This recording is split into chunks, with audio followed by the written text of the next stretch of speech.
Shalom, puji Tuhan. Jumpa lagi dengan saya Mike dalam acara Kesejukan Bagi Jiwa. Seperti biasa, saudara, saya akan membacakan sebuah kisah kehidupan.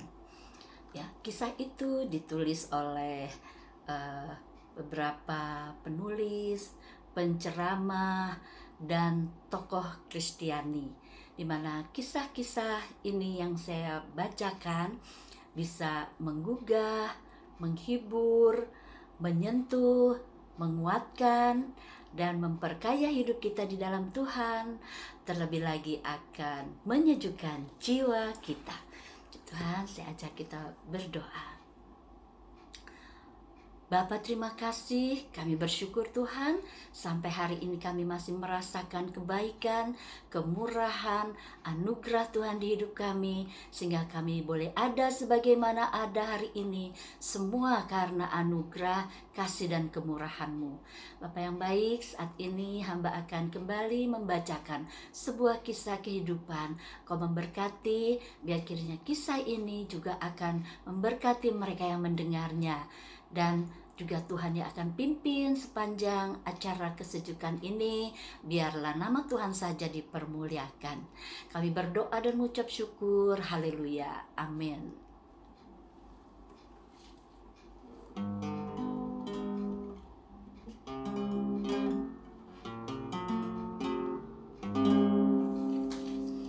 Apapun yang terjadi dalam hidupku ini, tak pernah ku ragukan kasih-Mu Tuhan. Lewat gunung yang tinggi, dalam lembah yang curam, tak pernah ku ragukan janji-Mu Tuhan. Kau berfirman dan sembuhkanku, Kau bersabda dan selamatkanku. Tiada yang mustahil bagi-Mu, Yesus, ku percaya padamu.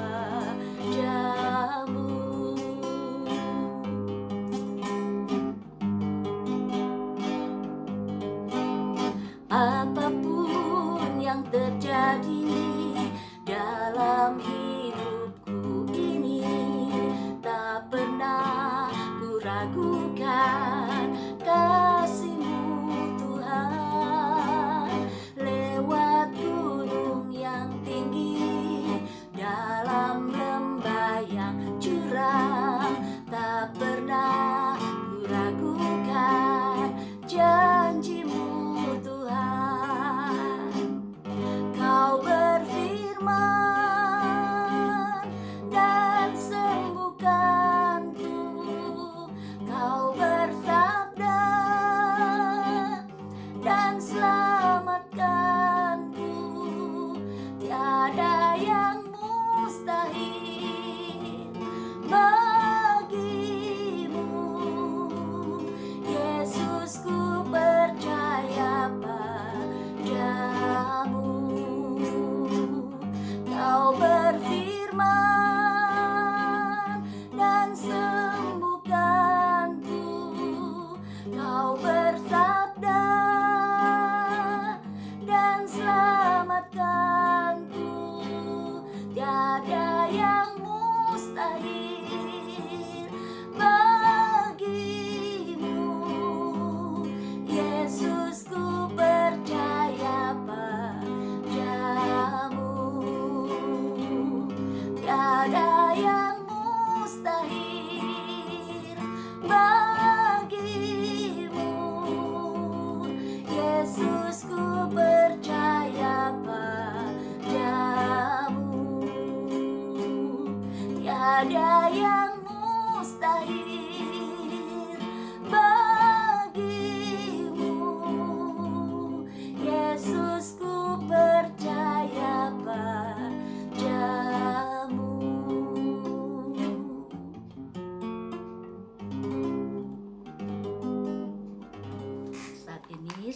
akan membacakan sebuah kisah dengan judul Menyatakan Belas Kasihan. Setahun yang lalu, saya turut mendukung diselenggarakannya kelas, yaitu Christian Leaders, Authors, and Speakers Seminar atau seminar para pimpinan, penulis, dan pembicara Kristen dengan menjadi pemimpin kelompok. Selama 3 hari itu, para peserta dibagi dalam kelompok-kelompok 10 orang yang akan dipimpin oleh seorang pemimpin. Saya termasuk salah seorang yang bertanggung jawab membagi para peserta ke dalam kelompok. Karena saya sama sekali tidak mengenal peserta seminar itu, saya hanya dapat berdoa, Tuhan, tolonglah saya untuk dapat menerapkan kemampuan berorganisasi saya dan menempatkan masing-masing orang dalam kelompok yang tepat. Akhirnya ada 7 wanita dan 3 pria yang masuk dalam kelompok saya. Sepanjang pengalaman saya sebagai pemimpin kelompok, saya mendapati bahwa para wanita pada umumnya lebih terbuka tentang diri mereka dibandingkan para pria. Saya rindu agar seluruh anggota kelompok itu mau mengungkapkan isi hati dan kisah hidup mereka, bukan hanya prestasi dan kemampuan pribadi. Saya berdoa, Tuhan, bukalah hati para pria ini. Tolonglah mereka untuk bersikap terbuka dan tidak hanya berpuas diri dengan mendengar para wanita menceritakan pengalaman pribadi mereka. Apabila para wanita ini menceritakan kisah mereka, janganlah para pria menutup diri. Biarlah kisah-kisah itu justru menggerakkan mereka secara emosional maupun rohani. Saya masuk ke dalam kelompok siang itu dan memulainya dengan prosedur seperti biasa. Pada sesi pertama, saya meminta setiap anggota untuk memperkenalkan diri. Biasanya saya bertanya, siapa yang ingin mendapat giliran pertama? Karena saya tidak suka membuat orang merasa terpojok. Sementara kelompok itu mempersiapkan diri untuk perkenalan selama 3 menit, saya merasa Tuhan berkata kepada saya, mulailah dengan wanita di sebelah kananmu. Saya tidak biasa melakukan hal itu, Tuhan, sahut saya. Kau tahu, saya tidak suka membuat orang merasa terpojok. Bagaimana jika ia berkata, tidak, saya belum siap. Namun, suara Tuhan terus terdengar. Mulailah dengan wanita di sebelah kananmu. Karena itu, dengan ragu, saya bertanya, maukah Anda memperkenalkan diri terlebih dahulu? Dengan antusias ia berkata, ya, saya mau. Saat mulai berbicara, ia menangis. Ia memandang saya dan berkata, saya tahu saya akan menjadi anggota kelompok Anda. Meskipun saya mengatakan kepada Tuhan bahwa saya tidak mau masuk ke dalam kelompok ini. Saya berpikir, sebenarnya apa yang terjadi? Mungkin ibu ini kehilangan seorang anaknya. Tetapi mengapa ia tidak mau menjadi anggota kelompok saya? Dalam hati saya bertanya. Ibu itu melanjutkan, putra saya mengalami kecelakaan mobil bulan Desember yang lalu. Tunangannya meninggal. Waktu itu anak saya mabuk ketika mengemudi. saya juga memiliki seorang anak lelaki yang meninggal karena kecelakaan, tetapi justru karena kesalahan seorang pengemudi yang mabuk. Karena itu, begitu mendengar pengakuannya, hati dan pikiran saya segera bergumul dengan perasaan marah. Kalau saja saya tahu sebelumnya, saya tidak akan menempatkan Anda dalam kelompok saya. Saya pasti menempatkan Anda dalam kelompok lain. Dalam hati saya berkata. Ibu itu mulai bercerita tentang betapa sulit situasi yang dihadapinya. Putranya akan segera menjalani hukuman penjara selama 7 bulan. Saya berpikir, hanya 7 bulan? Mengapa tidak 7 tahun? Kemudian Tuhan berbicara kepada saya, Marilyn, saya ingin kamu menghibur ibu itu. Saya memandangnya sementara ia menangis terisak-isak dan berbicara mengenai segala kesulitan yang sedang dihadapinya. Biasanya saya akan memeluk dan menghibur orang yang sedang mengalami kepedihan seperti itu. Namun kali ini saya berpikir, tidak, saya tidak mau melakukannya. Saya kira putranya memang pantas masuk penjara. Saya tidak bisa sungguh-sungguh merasa kasihan kepadanya. Pada saat itulah Tuhan mulai berkarya dalam diri saya. Dia berkata, Marilyn, kau berkata bahwa kau telah mengampuni pengemudi mabuk yang menabrak putramu. Kau berkata bahwa kau mempercayai aku dalam situasi ini. Percayalah kepadaku dan nyatakanlah belas kasihanmu kepada ibu itu. Akhirnya saya berdiri dan dengan iman berjalan mendekati ibu itu. Saya sama sekali tak tahu apa yang harus saya katakan. Saya juga tidak tahu apakah saya akan mampu mengucapkan sesuatu. Saya menatapnya dan berkata, sebagai ibu dari seorang anak laki-laki yang meninggal karena pengemudi yang mabuk, saya ingin Anda tahu bahwa saya mengasihi Anda. Lalu saya memeluknya. Wanita itu terus menangis terisak dan rebah ke dada saya. Tatkala saya melihat masing-masing anggota kelompok, saya tahu bahwa para pria pun tidak akan mengalami kesulitan untuk bersikap terbuka sekarang. Mereka bukan hanya menitikkan air mata, melainkan terisak-isak. Belum pernah saya memimpin sebuah kelompok yang begitu terbuka seperti kelompok itu.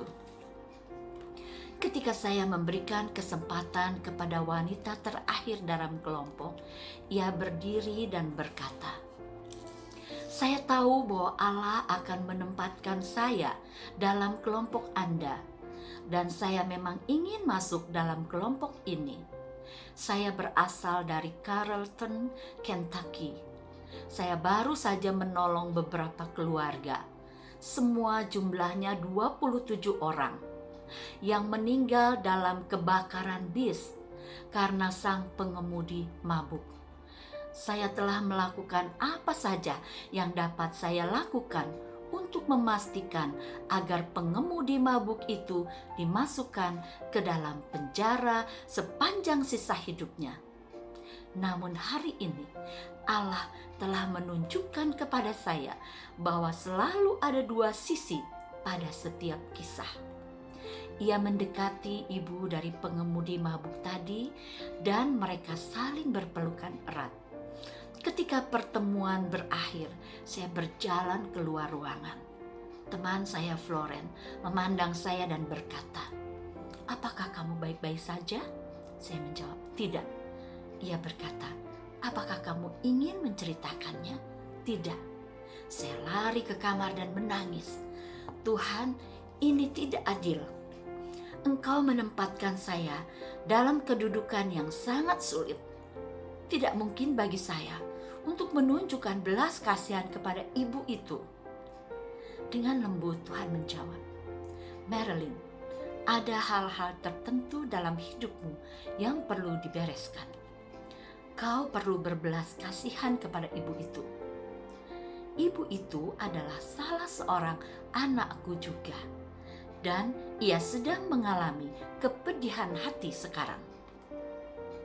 Esok harinya, ibu itu datang ke dalam kelompok dan berkata, "Saya ingin mendapat giliran pertama untuk berbicara, dan saya ingin berbicara tentang anak laki-laki saya sekali lagi.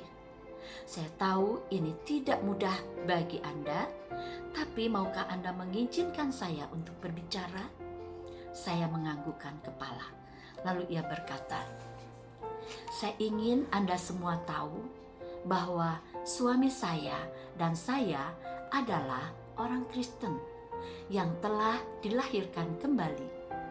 Kami hanya membesarkan anak-anak dalam keluarga Kristen. Kami tidak mengerti apa yang telah terjadi. Sejak kecelakaan yang menimpa putra saya pikir bagaimanapun juga itu pasti kesalahan saya. Ternyata situasinya tak jauh berbeda. Ibu itu sama seperti kami semua. Ia juga seorang korban." Ia melanjutkan, "Saya merasa bahwa saya membutuhkan seseorang yang mau mengampuni dan mengasihi saya. Anda semua telah melakukannya kemarin, dan itu membuat saya merasa sangat lega." Puji Tuhan saudara, itulah kisah yang dialami Ibu Marilyn Willett Haviland yang dia ceritakan dalam kisah ini. Saudara, tidak mudah memang ya menghadapi situasi seperti yang dialami oleh Ibu Marilyn ketika dia berkesempatan menjadi pembicara dalam sebuah kelompok. Bagaimana Tuhan mempertemukan dia dengan seorang ibu yang ternyata putranya menyebabkan putra dari Ibu Marilyn meninggal dalam kecelakaan. Dan di situ bahkan Tuhan meminta dia untuk menyatakan belas kasihnya kepada ibu yang putranya telah membuat putra Ibu Marilyn meninggal. Tapi itulah kehidupan Kristiani, saudara. Kehidupan kita di dalam Tuhan. Tuhan selalu ingin memproses kita menjadi lebih baik, menjadi lebih lagi dalam iman kita, menjadi lebih lagi dalam kehidupan kualitas iman kita sebagai orang percaya. Walaupun berat, sulit, tapi akhirnya Ibu Marilyn taat kepada tuntunan Tuhan. Dia bisa menyatakan belas kasihan kepada ibu yang anaknya telah menyebabkan anak Ibu Marilyn meninggal, karena yang menabrak anaknya adalah anak ibu itu. Tetapi saudara, sebagai orang percaya kita tahu segala sesuatu Tuhan izinkan pasti untuk mendatangkan kebaikan bagi kita. Melalui lembah kekelaman sekalipun, Allah tetap bertanggung jawab dan mengasihi kita. Dia tidak akan membiarkan kita, dia tidak akan meninggalkan kita. Seperti yang dialami juga oleh ibu yang anaknya sudah menabrak anak Ibu Marilyn ya. Ibu itu juga mengalami satu pergumulan yang besar. Ibu itu juga membutuhkan pertolongan Tuhan. Dan bagaimana Tuhan menolong, luar biasa caranya saudara ya. Memang seringkali kita tidak mengerti apa rencana dan maksud Tuhan dalam hidup kita. Sebagai orang percaya, kita mau belajar terus mempercayai Tuhan, mengandalkan Tuhan, dan tetap beriman teguh kepadanya. Kita percaya di dalam Tuhan tidak ada rancangan yang buruk. Bahkan yang buruk sekalipun Tuhan bisa jadikan untuk kebaikan kita. Terpujilah Tuhan, selama kita menjalani hari-hari kita, beraktivitas dengan sukacita, dengan damai sejahtera, dan tetap terus andalkan Tuhan, tetap terus percaya Tuhan, dan tetap terus beriman teguh kepada Tuhan Yesus yang menjadi Tuhan dan Juru Selamat kita. Percayakan hidup kita kepadanya. segala sesuatunya pasti akan berjalan dengan baik. Puji Tuhan, saudara. Bapa di surga, terima kasih untuk kisah kehidupan yang sudah kami dengar. Terima kasih Tuhan, Kau mengajar kami untuk berbelas kasihan kepada orang yang sudah membuat kami menderita, kepada orang yang sudah membuat kami bersedih, bahkan yang sudah membuat anak dari Ibu Marilyn ini meninggal karena kecelakaan ditabrak oleh pengemudi yang ternyata adalah anak dari ibu itu. Tuhan, sungguh Tuhan Yesus, kami menyerahkan hidup kami kepada Tuhan. Kami percaya di dalam apapun kehidupan kami, Tuhan, Engkau tetap pegang kendali. Engkau tetap Allah yang berkuasa. Engkau Allah yang tetap mengatur segala sesuatu. Engkau mau kami sebagai anak-anak-Mu menjadi anak-anak yang bisa mengampuni, anak-anak yang bisa memberikan belas kasihan kepada musuh kami sekalipun. Terima kasih untuk kisah kehidupan yang kami dengar hari ini. Biar itu membawa kami, semakin kami mau belajar mendekat kepada Tuhan, semakin kami belajar mempercayai Tuhan dan mentaati tuntunan Tuhan di dalam hidup kami. Karena kami tahu Tuhan akan membawa kami ke tingkat yang lebih tinggi untuk alami kemuliaan Tuhan. Ketika kami berhasil melewati pergumulan, bahkan lembah kekelaman sekalipun, ketika kami bersama dengan Engkau Tuhan, kami percaya kami akan menerima dan mengalami kemenangan.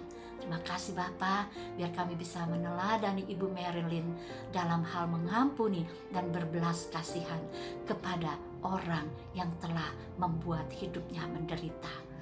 Terima kasih Bapa untuk kisah kehidupan ini. Kau juga memberkati seluruh mereka yang akan mendengar melalui YouTube ini. Tuhan yang akan pimpin, biar kisah kehidupan ini memberkati setiap kami. Terpujilah Tuhan, biar terus nama-Mu dimuliakan, nama-Mu diagungkan, nama-Mu ditinggikan, besar setiamu Tuhan. Haleluya, terpuji nama Tuhan. Dalam nama Tuhan Yesus, hamba berdoa mengucap syukur. Amin. Terima kasih saudara untuk perhatiannya terhadap kisah-kisah yang saya bacakan. Biar kiranya ini memberkati kita semua dan mengajar terus kehidupan kita menjadi lebih berarti di dalam Tuhan. Kita percaya Tuhan tetap menyertai kita karena dia Tuhan yang setia. Puji Tuhan, sampai jumpa di kesempatan mendatang. Tuhan Yesus memberkati.